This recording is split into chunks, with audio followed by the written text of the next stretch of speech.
Hello friends, welcome to my YouTube channel learning academy. आज के video में हम केमिस्ट्री के कुछ इंपॉर्टेंट क्वेश्चन को देखेंगे जो आपको बोर्ड एग्जाम में काफ़ी हेल्प करेगी। ये सारे इंपॉर्टेंट क्वेश्चन हैं जो आज के वीडियो में हम आपको बताने वाले हैं और वो बोर्ड एग्ज़ाम में अक्सर आता है, वो बहुत इंपॉर्टेंट है बोर्ड एग्ज़ाम के लिए। तो आज के वीडियो में हम केमिस्ट्री के कुछ इंपॉर्टेंट क्वेश्चन को देखेंगे और वो शॉर्ट क्वेश्चन होंगे 2 मार्क्स के। ठीक है, 2 मार्क्स के शॉर्ट क्वेश्चन जो लघु उत्तरीय क्वेश्चंस होते हैं वो होंगे। तो आज के वीडियो में हम शॉर्ट क्वेश्चंस को देखने वाले हैं केमिस्ट्री के, और ये बिहार बोर्ड के स्टूडेंट के लिए स्पेशल वीडियो है। तो बिहार बोर्ड के स्टूडेंट इस वीडियो को एंड तक जरूर देखें, और कहीं कोई दिक्कत हो तो आप मुझसे कमेंट सेक्शन में कमेंट करके पूछ सकते हैं। तो चलिए आज का वीडियो शुरू करते हैं। वीडियो शुरू करने से पहले अगर आप मेरे चैनल पर नए हैं तो मेरे चैनल को सब्सक्राइब करके बेल नोटिफिकेशन पर भी क्लिक कर दीजिए ताकि आपको आने वाले वीडियो के नोटिफिकेशन सबसे पहले मिल सके। चलिए वीडियो शुरू करते हैं।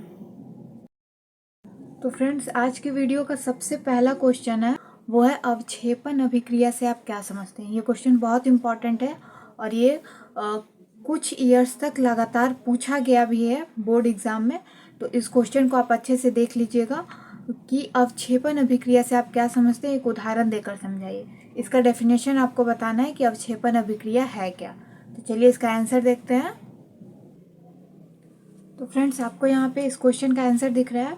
इस क्वेश्चन का आंसर में ये बताया जा रहा है कि कुछ ऐसी रासायनिक अभिक्रियाएं होती हैं, ठीक है, जो मतलब जिसमें कोई प्रतिफल ठोस के रूप में विलयन से पृथक हो जाता है। जो रासायनिक अभिक्रियाएं होती हैं उसमें जो विलयन होते हैं उसमें विलयन से एक ठोस के रूप में प्रतिफल जो होता है, प्रतिफल ठोस के रूप में विलयन से पृथक हो जाता है, यानी कि अलग हो जाता है। ठीक है, कुछ रासायनिक अभिक्रिया में ये नहीं कहा जा रहा है कि एक ही कोई मतलब किसी खास रासायनिक अभिक्रिया का नाम नहीं दिया जा रहा है।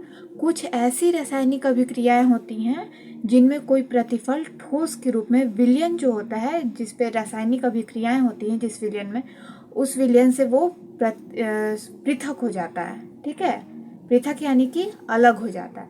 तो वैसी अभिक्रिया को अवक्षेपण अभिक्रिया कहते हैं।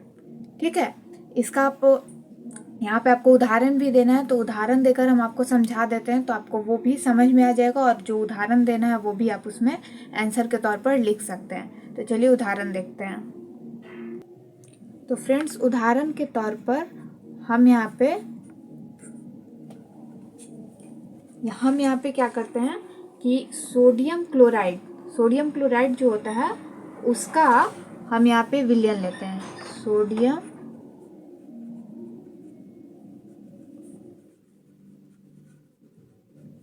क्लोराइड का विलयन,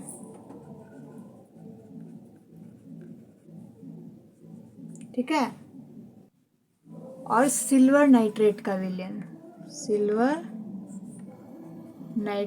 विलयन, ठीक है। ये दोनों जो विलयन है इसमें उभय विस्थापन अभिक्रिया होती है। ठीक है, तो इसके बीच जो उभय विस्थापन अभिक्रिया होती है तो इसमें सिल्वर क्लोराइड अवक्षेप के रूप में बाहर आ जाता है। ठीक है, इन दोनों के बीच में उभय विस्थापन अभिक्रिया होती है, उभय विस्थापन अभिक्रिया। तो जैसा कि अभी हमने पढ़ा कि कुछ ऐसी रासायनिक अभिक्रिया होती है, उसमें कोई खास नाम नहीं है। तो इन दोनों विलयन के बीच में उभय विस्थापन अभिक्रिया होती है, और इसमें से जो प्रतिफल ठोस के रूप में अलग होता है वो होता है सिल्वर क्लोराइड। जो सिल्वर क्लोराइड होता है वो प्रतिफल ठोस के रूप में विलयन से पृथक होता है, वो होता है सिल्वर क्लोराइड। अब आप इसको लिखेंगे कैसे, रासायनिक सूत्र इसमें जो होता है उसको आप लिखना होगा। तो आप लिखेंगे NaCl, ठीक है, फिर AgNO3, और इनके बीच जब उभय विस्थापन अभिक्रिया होती है तो ये हमारा AgCl, ठीक है, और NaNO3, ये हमारा प्राप्त होता है। तो इसमें से जो पृथक होता है वो होता है सिल्वर क्लोराइड। ठीक है, तो ये आपका एक उदाहरण हो गया। तो ये आपको क्लियर है। ठीक है, ये क्वेश्चन क्लियर है। अब बढ़ते हैं आगे और नेक्स्ट क्वेश्चन देखते हैं। फ्रेंड्स, जो हमारा नेक्स्ट क्वेश्चन है वो है जल की अनुपस्थिति में अम्ल का व्यवहार अम्लीय क्यों नहीं होता है ना? अम्लीय क्यों नहीं होता है? तो इस क्वेश्चन में कहने का अर्थ ये है कि जब जल होगा तभी अम्ल जो है वो अम्लीय होता है। अगर जल नहीं होगा तो अम्ल का व्यवहार अम्लीय नहीं होता। लेकिन ऐसा होता क्यों है, इसका जवाब आपसे इस क्वेश्चन में मांग रहा है। तो इसका आंसर हम आपको बता देते हैं कि जब जल की अनुपस्थिति में जो अम्ल है वो उसका व्यवहार अम्लीय इसलिए नहीं होता है क्योंकि जल की उपस्थिति में ही अम्ल जो है वो H+ आयन देता है। ये आयन जो देता है वो जल की उपस्थिति में ही देता है। इस कारण जब अगर ये जल उपस्थित नहीं होगा तो H+ आयन नहीं देगा और वो अम्ल का व्यवहार यानी कि अम्लीय जो होता है वो अम्ल का व्यवहार अम्लीय नहीं हो पाएगा। तो इसका आंसर आप कैसे लिखेंगे वो हम आपको बता देते हैं। तो फ्रेंड्स, इस क्वेश्चन का आंसर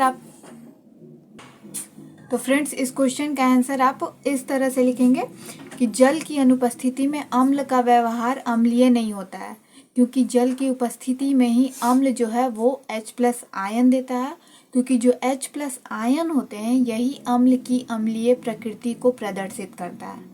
ठीक है, तो इस क्वेश्चन का आंसर आपको इस तरह से देना है। आप इसे देख लीजिए, नोट कर लीजिए। और अगर आपको वीडियो में किसी क्वेश्चन में कुछ पूछना हो, कुछ कन्फ्यूज़न है, तो आप मुझसे कमेंट सेक्शन में कमेंट करके पूछ सकते हैं। चलिए आगे बढ़ते हैं और नेक्स्ट क्वेश्चन देखते हैं। फ्रेंड्स, जो नेक्स्ट क्वेश्चन है वो है कि धातुएं जब जल के साथ अभिक्रिया करती हैं तो क्या होता है। ये क्वेश्चन आपको इस तरह से भी दे सकता है कि क्या होता है जब धातु जल के साथ अभिक्रिया करती है। तो ये किसी भी तरह से आपको दे, इसका आंसर जो है वो आपको इसी तरह से देना है। पहले आप इसको समझ लीजिए कि ऐसा मतलब जब धातु जल के साथ अभिक्रिया करती है तो क्या होता है। देखिए फ्रेंड्स, जो धातु होता है वो 3 तरह से अभिक्रिया करता है। जो जल होता है, जल में 3 प्रकार से अभिक्रिया करता है। एक होता है ठंडा जल, एक ठंडा जल से अभिक्रिया करता है, एक गर्म जल से अभिक्रिया करता है और एक भाप से अभिक्रिया करता है। भाप यानी कि जो स्टीम होता है, तो उसमें जो भाप जो जिसे हम स्टीम भी कहते हैं, स्टीम ले रहे हैं, भाप ले रहे हैं, जो भी हो, तो एक भाप के साथ अभिक्रिया करता है। ठीक है, लेकिन एक चीज़ समझ लीजिए कि धातु इन तीनों में से किसी से भी अभिक्रिया करे वो H2 जो होता है वो H2 गैस मुक्त करता है। ठीक है, इन तीनों में से किसी के साथ भी धातु अभिक्रिया करे वो H2 गैस मुक्त करेगा। ये चीज़ आप समझ लीजिए। ठीक है, ये हम आपको इसलिए बता दे रहे हैं कि अगर जल के साथ ना देके अगर आपको भाप के साथ भी दे देगा तो आपको कोई कन्फ्यूज़न नहीं होना चाहिए। तो ये तीनों चीज़ में हम आपको दे दिए हैं यहाँ पे। वो गर्म जल के साथ आपको क्वेश्चन में पूछे, ठंडे जल के साथ पूछे या फिर भाप के साथ पूछे, आपको आंसर में जो देना है वो आप इसके थ्रू समझ जाइए जो हम समझा रहे हैं यहाँ पे। तो इन तीनों में से किसी से भी धातु अभिक्रिया करेगा तो वो H2 गैस मुक्त करेगा। क्लियर है? और इन धातुओं का ऑक्साइड या हाइड्रोक्साइड भी बनता है। कब बनता है? जब वो इन तीनों में से किसी के साथ भी अभिक्रिया करते हैं। तो अभिक्रिया के बाद H2 गैस मुक्त होता है और वो जो धातु है वो धातु का ऑक्साइड या फिर हाइड्रोक्साइड बनता है। यहाँ पे आप देख लीजिए फ्रेंड्स, आप यहाँ पे देख सकते हैं हमने लिख दिया है कि इन धातुओं के ऑक्साइड या हाइड्रोक्साइड बनते हैं। ये सब अभिक्रिया होने के बाद होता है। धातु जब ठंडे जल या गर्म जल या फिर भाप तीनों में से किसी से भी अभिक्रिया करेगा तो वो H2 गैस मुक्त करेगा और इन धातुओं का ऑक्साइड या फिर हाइड्रोक्साइड बनता है अभिक्रिया के बाद। अब इसका आंसर आपको कैसे देना है वो भी हम आपको बता देते हैं। तो फ्रेंड्स, इसका आंसर हम लिखेंगे कि धातु जल के साथ अभिक्रिया करके हाइड्रोजन गैस मुक्त करता है। यहाँ पे आप कोष्ठ में H2 भी लिख सकते हैं।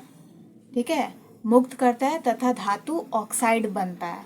ठीक है, ये अभिक्रिया के बाद होता है ना। तो आप इसका आंसर इस तरह से लिखेंगे। एक चीज़ और बता दें कि जल में जो धातु होता है वो विलयशील है।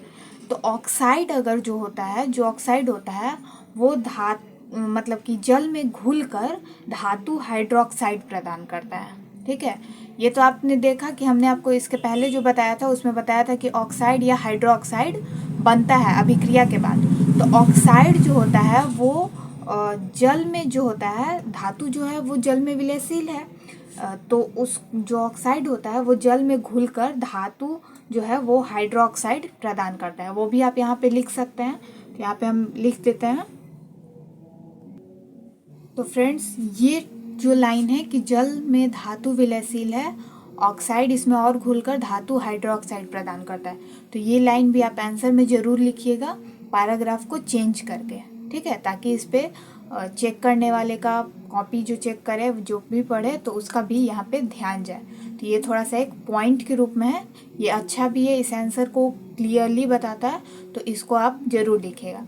अब इसका एक उदाहरण आप ज़रूर दीजिएगा, क्योंकि ये केमिस्ट्री है, केमिस्ट्री बिना उदाहरण के अच्छा नहीं लगता है, वो उदाहरण के थ्रू ये क्लियर हो जाता है।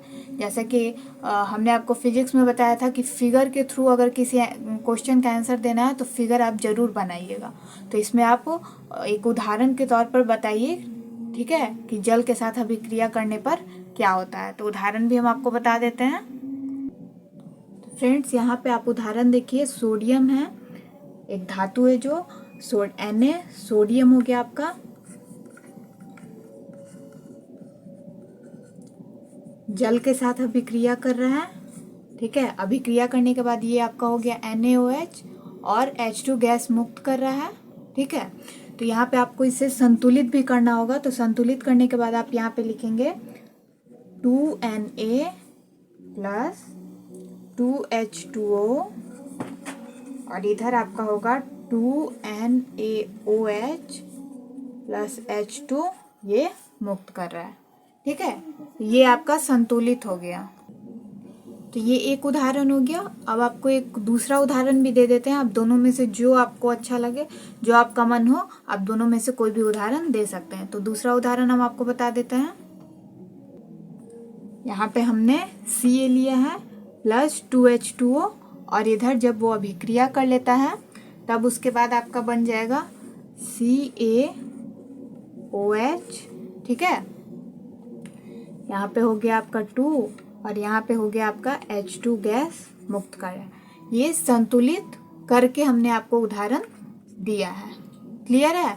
तो दो उदाहरण हमने आपको बता दिया, दोनों में से आपको जो मन करे आप एग्जाम में उसे दे दीजिएगा। ये सारे क्वेश्चन इंपॉर्टेंट है, एक बार फिर से हम आपको बता देते हैं, इसको आप अच्छे से देख लीजिएगा, समझ लीजिएगा। ठीक है, अब बढ़ते हैं आगे, नेक्स्ट क्वेश्चन देखते हैं। फ्रेंड्स, जो हमारा नेक्स्ट क्वेश्चन है वो है कि रासायनिक गुणधर्मों के आधार पर धातुओं में विभेद कीजिए। जो रासायनिक गुणधर्म होते हैं उसके बेस्ड पे आपको धातु में विभेद करना है, यानी कि अंतर बताना है। ठीक है, इसका आंसर हम आपको बता देते हैं। तो फ्रेंड्स, इन दोनों के बीच में सबसे पहला विभेद आप लिख सकते हैं कि धातुओं के जो परमाणु होते हैं वो धन आयन बनाते हैं। ठीक है, यानी कि K जो है वो आपका प्लस में होता है, जो आयन बनता है वो उसका धन आयन होता है, और Na सोडियम का प्लस में, Ca2 जो है वो भी प्लस में। लेकिन धातु में क्या होता है, उसमें जो परमाणु होता है वो ऋण आयन बनाते हैं। ठीक है, क्लोरीन माइनस में, ऋण आयन यानी कि माइनस होता है, H2 माइनस में, Br ब्रोमीन माइनस में। तो धातु जो होता है वो ऋणायन बनाता है और धातु जो होता है उसके परमाणु जो होता है वो धन आयन बनाता है। सबसे पहला इन दोनों के बीच में रासायनिक गुणधर्म के आधार पर यही विभेद है।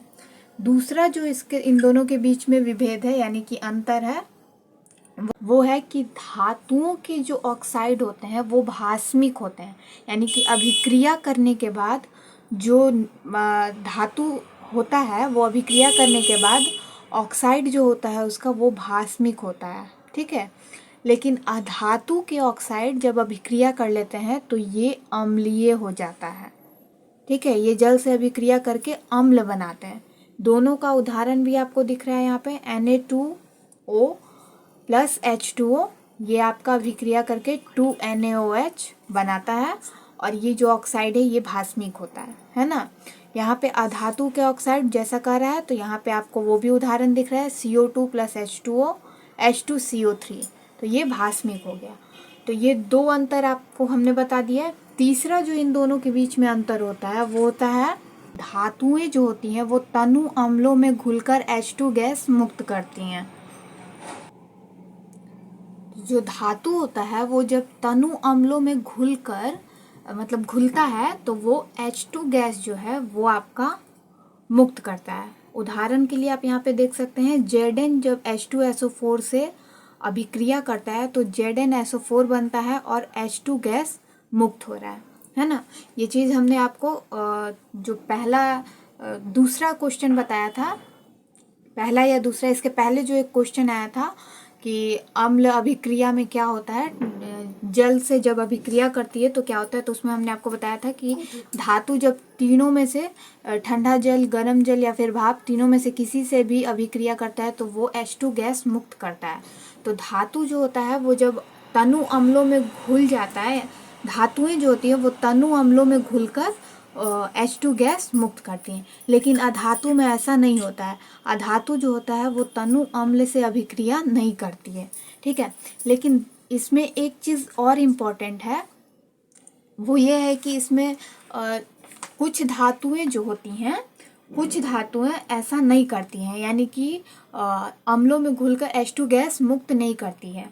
ये एक अपवाद बना हुआ है, लेकिन ऐसा अधिकतर ज़्यादातर होता है कि H2 गैस मुक्त होता है, ठीक है। साधारण अवस्था में क्या होता है ना कि जो धातुएं होती हैं वो ऐसा नहीं करती हैं, यानी कुछ धातु ऐसा है जो H2 गैस मुक्त नहीं करती है। लेकिन ये जो है कुछ धातु तो ऐसा है ही जो H2 गैस मुक्त करता है। तो ये चीज़ तो आप लिख दीजिएगा। तो 3 आपको विभेद हमने बता दिया है, आप देख सकते हैं यहाँ पे। तीसरा विभेद में हमने बताया आपको क्लियरली, आप एक बार फिर से इसे समझ लीजिए कि धातुएं जो है वो तनु अम्लों में घुलकर H2 गैस मुक्त करती हैं, लेकिन अधातु जो है वो सामान्यतः ऐसा नहीं करती हैं, वो अम्लों से अभिक्रिया नहीं करती है, ठीक है। तो जब अभिक्रिया नहीं करती है तो H2 गैस मुक्त करने का कोई सवाल ही नहीं उठता है। तो इसमें आपका ये उदाहरण हो गया। तो 3 विभेद हमने आपको बता दिया है। तो फ्रेंड्स यहाँ पे आप देख सकते हैं, पहला आपको जो विभेद हमने बताया है वो है कि धातुओं के परमाणु धनायन बनाते हैं और अधातु के परमाणु ऋणायन बनाते हैं। दूसरा जो विभेद है कि धातुओं के ऑक्साइड भास्मिक होते हैं, और उसका उदाहरण भी हमने आपको दिया है। पहले वाले विभेद में भी उदाहरण दिया हुआ है, उदाहरण के साथ ही आप इसे लिखिएगा। सेकंड वाला जो विभेद है उसमें अधातु जो होता है वो अधातु के जो ऑक्साइड होते हैं वो अम्लीय होते हैं, ये जल से अभिक्रिया करके क्या बनाते हैं, अम्ल बनाते हैं। इसका भी यहाँ पे आपको उदाहरण दिया हुआ है, आप देख सकते हैं। तीसरा हमने अभी अभी आपको बताया कि धातुएं जो है वो तनु अम्लों में घुलकर H2 गैस मुक्त करती हैं, और इसका जो तीसरा विभेद में हमने बताया कि अधातु जो होता है वो ऐसा सामान्यतः नहीं करता है। चलिए चौथा इसमें विभेद बता देते हैं हम, ठीक है। 3 विभेद तो हमने बता दिया, आप चौथा, पांचवा, 5-6 विभेद हम आपको बता देते हैं। उनमें से जो आपको सही लगे, जो आपको ठीक लगे, 6 में से कोई 3 या 4 विभेद आप एग्ज़ाम में ज़रूर लिख दीजिएगा, ठीक है। तो चौथा विभेद देखते हैं। तो फ्रेंड्स 4 नंबर जो विभेद है, चौथा जो अंतर है धातु और अधातु के बीच में, आप देख सकते हैं कि धातुएं जो हैं वो सामान्यतः हाइड्रोजन के साथ संयोग नहीं करती है। जो हाइड्रोजन गैस है उसके साथ धातु संयोग नहीं करती है, लेकिन ऐसा मानना है कि कुछ जो धातु है जैसे Li, Na, Ca, Be, ये धातु जो है वो H2 से संयोग कर आयनिक हाइड्राइड बनाती है। ये जो धातु है, कुछ ऐसे धातु हैं जो H2 से संयोग करके आयनिक हाइड्राइड बनाती है। अब इसी टॉपिक पे अगर हम अधातु पे बात करें कि हाइड्रोजन से ये क्या करता है, तो हाइड्रोजन के साथ ये संयोग करके सहसंयोजक हाइड्राइड बनाता है, ठीक है। सहसंयोजक हाइड्राइड बनाता है अधातु, ठीक है। धातु तो नहीं बनाता है, लेकिन अधातु ऐसा करता है, सहसंयोजक हाइड्राइड। हाइड्राइड बनाता है। ठीक है, तो जैसे कि आप यहाँ पे देख सकते हैं NH3, PH3, H2O, H2S इत्यादि। ठीक है, तो अधातु जो है वो हाइड्रोजन के साथ संयोग करता है। धातु सामान्यतः नहीं करता है, लेकिन कुछ जो धातु हैं वो संयोग करते हैं और वो आयनिक हाइड्राइड बनाते हैं। तो अगर आप ये चौथा नंबर अंतर एग्जाम में लिख रहे हैं तो ये अपवाद के रूप में जो है नोट में ये समझ लीजिए कि एक महत्वपूर्ण चीज़ है, तो इसको आप जरूर लिखिएगा। ठीक है, क्योंकि कुछ जब धातु है, जो ऐसे धातु हैं जो संयोग करते हैं, तो ये आपका बहुत ज़रूरी है। ठीक है, तो इसको आप जरूर लिखिएगा। 5वां नंबर हम आपको इन दोनों के बारे में जो अंतर है, इन दोनों के बीच 5वां जो अंतर है वो हम आपको बता देते हैं। फ्रेंड्स, जो 5 नंबर इन दोनों के बीच में अंतर है, 5वां जो अंतर है वो ये है कि धातुएं जो हैं वो अवकारक होती हैं। ठीक है, लेकिन अधातु जो होता है वो ऑक्सीकारक होता है। 5वां जो अंतर है वो यही है। ठीक है, तो 5 अंतर हमने आपको बताया है। रासायनिक गुणधर्म के आधार पर धातु और अधातु में जो है वो 5 अंतर हमने आपको बता दिया है। अब पांचों में से आप जो चाहे आप अंतर एग्ज़ाम में लिख सकते हैं, लेकिन 5 में से कम लिखना भी है तो कम से कम आप 3 जरूर लिखिएगा। ठीक है, पांचों अगर आप नहीं भी लिख पा रहे हैं तो 3 तो आप जरूर लिखिएगा, क्योंकि ये बहुत ज़्यादा मार्क्स का नहीं आता है। लॉन्ग में भी पूछेगा तो आपका क्या होता है कि 2 क्वेश्चन लॉन्ग में देगा, क्योंकि अथवा करके देता है। तो अथवा में देता है तो जब ए में, जैसे कि अगर 70 नंबर क्वेश्चन होगा तो उसमें ए नंबर में आपका एक ये क्वेश्चन पूछ देगा और बी नंबर में एक क्वेश्चन पूछ देगा। तो ए मान लीजिए कि ये क्वेश्चन अधिकतर आपका 2 मार्क्स में आता है। जो रासायनिक गुणधर्म के आधार पर ये जो आपको हमने अभी क्वेश्चन बताया वो 2 मार्क्स का आता है। तो 2 मार्क्स आपको पूरा लेना है तो कम से कम 3 अंतर तो आप जरूर लिखिएगा। ठीक है, क्लियर है। अब बढ़ते हैं आगे और 5 नंबर क्वेश्चन देखते हैं। फ्रेंड्स, जो 5 नंबर क्वेश्चन है वो ये है कि निम्न पदों की परिभाषा दीजिए। यहाँ पे आप देख सकते हैं ये 5 आपको पद दिए गए हैं, इनको आपको डिफाइन करना है, डेफिनेशन देना है। ठीक है, परिभाषा यहाँ पे इनका देना है। ये 5 नंबर का आता है, लॉन्ग में ज़्यादा आता है। ठीक है, तो लॉन्ग में ये आता है तो 5 नंबर का, तो यानी कि एकक नंबर का ये 5 है।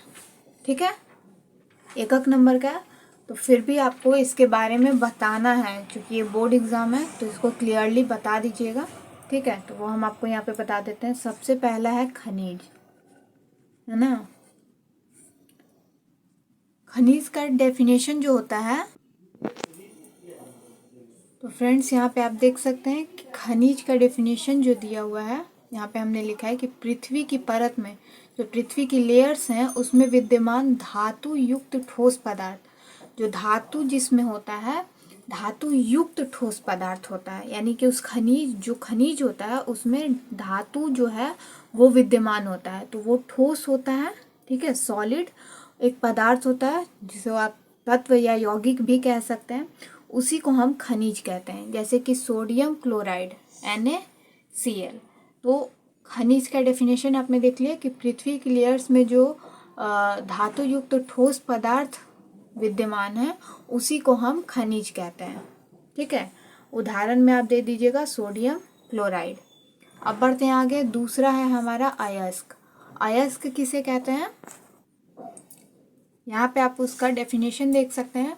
अयस्क जो होता है ना, अभी आपने खनिज देखा, उसी खनिज में जो धातु होता है प्रचुर मात्रा में, मतलब बहुत अधिक मात्रा में खनिज में जो धातु होता है, उस धातु को कम खर्च में और बहुत आसानी से जब निकाल लिया जाता है खनिज से, तो उसी खनिज को हम अयस्क कहते हैं।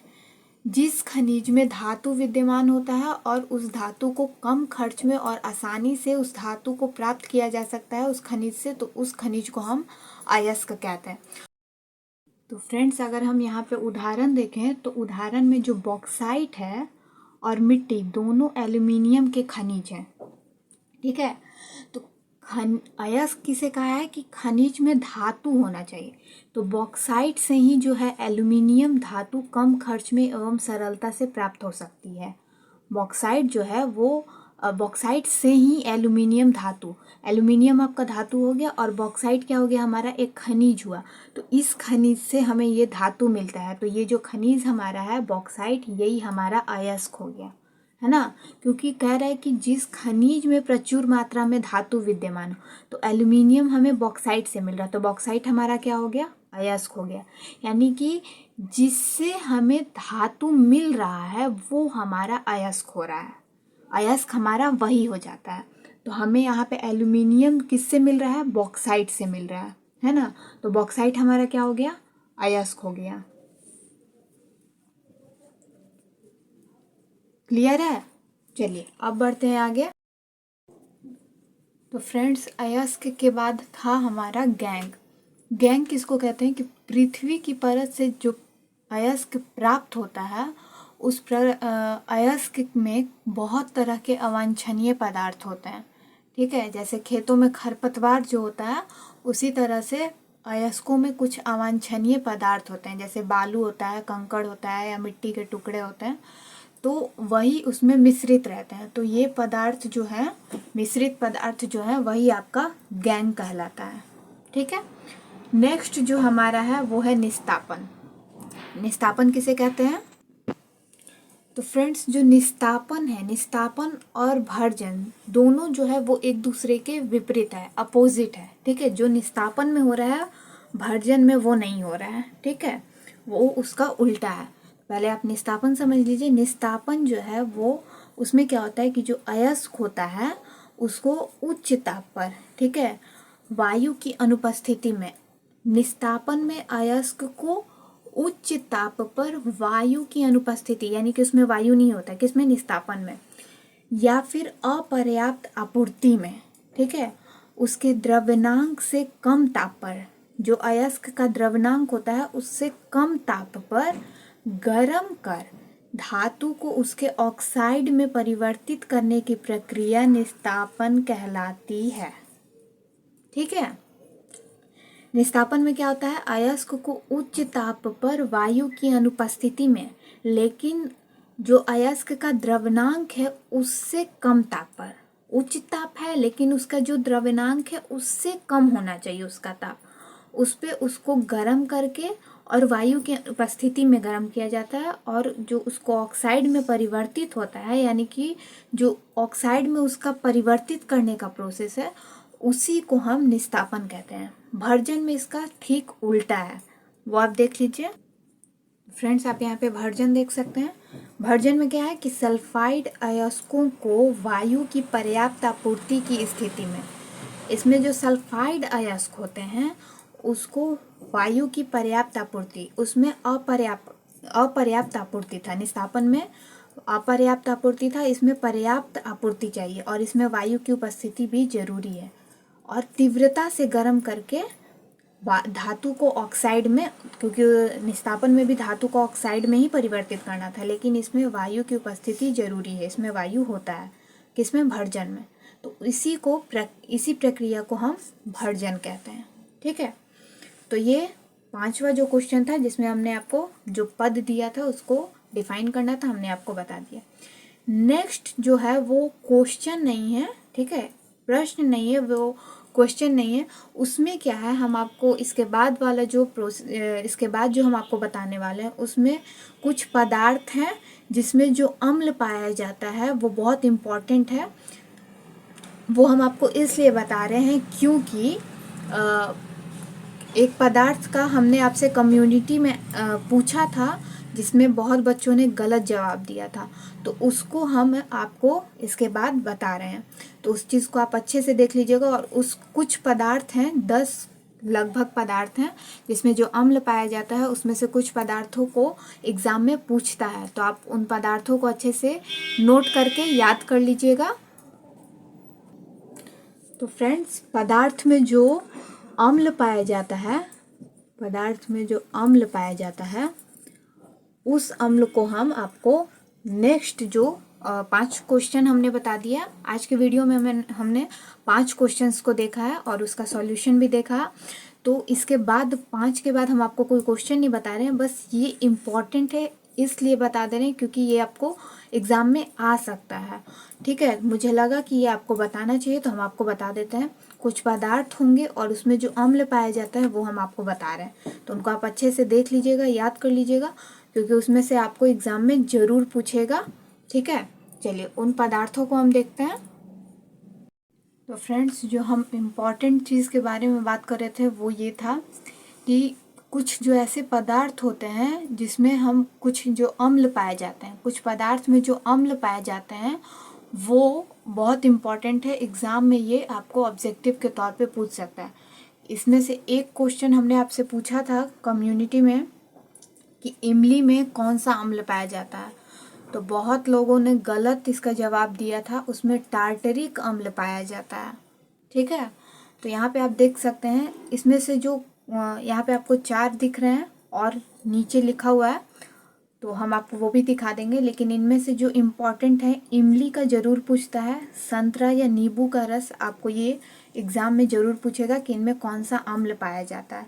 ठीक है, तो सिट्रिक अम्ल पाया जाता है संतरा या नींबू के रस में। ठीक है, सेब में मैलिक अम्ल पाया जाता है, इमली में टार्टरिक अम्ल पाया जाता है। ये हम आपको इसलिए बता दे रहे हैं क्योंकि जब हमने आपसे कम्युनिटी में पूछा था तो कम्युनिटी में बहुत बच्चों ने इसका गलत जवाब दिया था, तो उसका वोटिंग जो था वो गलत पे ज़्यादा था, तो इसलिए हमको ये बताना पड़ रहा है। और ये वैसे तो ऑब्जेक्टिव में ज़्यादा पूछता है, तो आप इसको देख लीजिए, नोट कर लीजिए अच्छे से और इसे याद कर लीजिएगा क्योंकि ये आपको एग्ज़ाम में ज़रूर पूछेगा। ठीक है, इनमें से कोई 1 या 2 तो आपको एग्ज़ाम में ज़रूर पूछेगा, तो इसको आप देख लीजिएगा।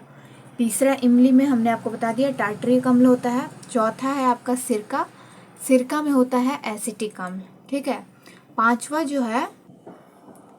है फ्रेंड्स दही, दही में जो है वो लैक्टिक अम्ल पाया जाता है। दही में क्या होता है, लैक्टिक अम्ल पाया जाता है। सिरका हमने आपको बता दिया, 4 नंबर सिरका था।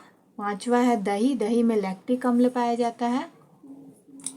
6ठा है टमाटर, टोमेटो में आपका ऑक्जेलिक अम्ल पाया जाता है। अमाशय रस हमारे पेट में, तो वो जो होता है वो हाइड्रोक्लोरिक अम्ल पाया जाता है हमारे पेट में। ठीक है, 8वां है चाय, चाय में टैनिक होता है, टैनिक अम्ल पाया जाता है। विटामिन सी के जितने भी चीज़ होते हैं उसमें एस्कॉर्बिक अम्ल पाया जाता है। ठीक है, और लाल चींटी जो है वो उसमें हमारा फॉर्मिक अम्ल पाया जाता है। तो ऊपर हमने आपको 2 बताया है कि संतरा या नींबू का रस जो पदार्थ है उसमें जो अम्ल पाया जाता है वो आपका इम्पॉर्टेंट है। इमली में कौन सा अम्ल पाया जाता है वो इम्पॉर्टेंट है। नीचे आप आ जाइए, दही इम्पॉर्टेंट है, लाल चींटी इम्पॉर्टेंट है, अमाशय रस इम्पॉर्टेंट है। ठीक है, तो ये 3 और ऊपर के 2 थे। वैसे तो आप चाहें तो अगर आप पूरा याद कर लें तो आपके लिए बहुत बेटर होगा, लेकिन इम्पॉर्टेंट में ये 5 हैं, ये पाँचों आप याद कर लीजिएगा। तो आज के वीडियो में बस इतना ही, जिसमें हमने 5 क्वेश्चंस देखे हैं। पाँचों क्वेश्चन बहुत इंपॉर्टेंट है बोर्ड एग्जाम के पॉइंट ऑफ व्यू से, और ये बिहार बोर्ड के स्टूडेंट के लिए ज़्यादा यूज़फुल वीडियो है। तो आप इस वीडियो को बिना स्किप किए एंड तक जरूर देखिएगा। ठीक है, तो चलिए मिलते हैं नेक्स्ट वीडियो में। नेक्स्ट वीडियो में कुछ और इम्पॉर्टेंट क्वेश्चन के साथ हम आपको मिलते हैं। तो वो सारे इंपॉर्टेंट क्वेश्चंस को आप अच्छे से नोट कर लीजिएगा। कहीं कोई दिक्कत हो, कोई कन्फ्यूज़न हो तो आप मुझसे कमेंट सेक्शन में कमेंट करके पूछ सकते हैं। और अगर आपको वीडियो पसंद आई हो तो वीडियो को प्लीज़ लाइक करें, शेयर करें और चैनल को सब्सक्राइब करना बिल्कुल ना भूलें। Thank you.